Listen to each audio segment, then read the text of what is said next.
for you. Yeah. In the end, he said you're not going to go through on this promise to raise revenues because you, quote, like being a senator. Your response?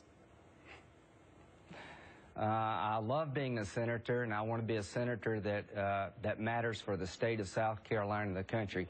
When you're $16 trillion in debt, the only pledge we should be making to each other is to avoid becoming Greece, and Republicans should put revenue on the table. We're this far in debt, we don't generate enough revenue. Capping deductions will help generate revenue. Raising tax rates will hurt job creation. So I agree with Grover, we shouldn't raise rates, but I think Grover is wrong when it comes to we can't cap deductions and buy down debt. What do you do with the money?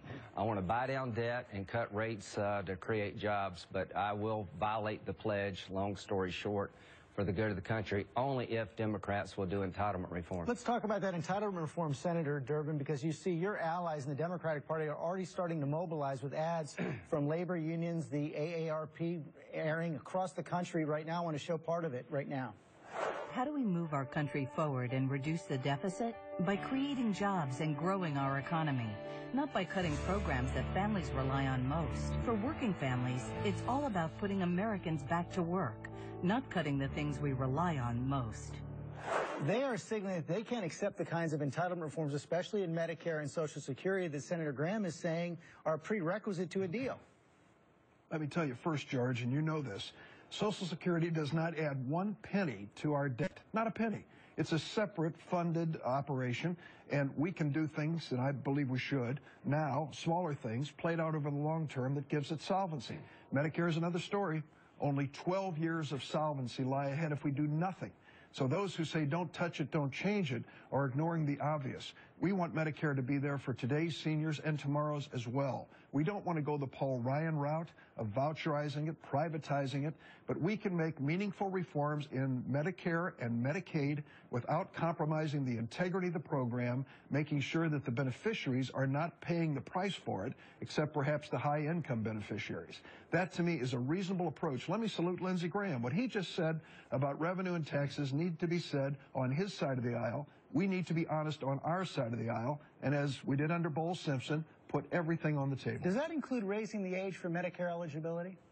Here's my concern about that, George. What happens to the early retiree who needs health insurance before that person's eligible for Medicare? I had it happen in my family, and I'll bet a lot of your viewers did as well. We've got to make sure that there is seamless coverage of affordable health insurance for every American. My concern about raising that Medicare retirement age is there'll be gaps in coverage or coverage that's way too expensive for seniors to purchase. Is that a fair point, Senator Graham? Not really. I don't think you can look at entitlement reform without adjusting the age for retirement like Tip O'Neill and Ronald Reagan did. It goes to 66, 67 here pretty soon for Social Security. Let it float up another year or so over the next 30 years. Adjust Medicare from 65 to 67 over the next 30 years.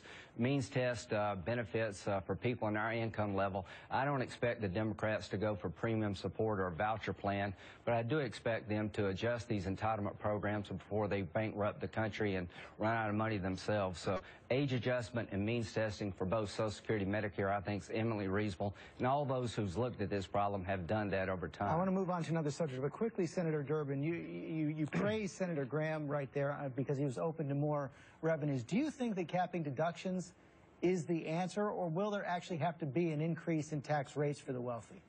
No, I think the top rate needs to go up, and that's where I may disagree with my friend Lindsey Graham. Remember during the course of the presidential debate how many times the president turns to Mitt Romney and said, well, do the arithmetic. How in the world are you going to reduce deductions and generate enough revenue for meaningful deficit reduction? He could never answer the question because there is no reasonable answer to it. Let the rates go up to 39. Let us also take a look at the deductions. Let's make sure that revenue is an integral part of deficit reduction. And yes, from my side of the table, bring entitlement reform into the conversation. Social Security, set aside. Doesn't add to the deficit.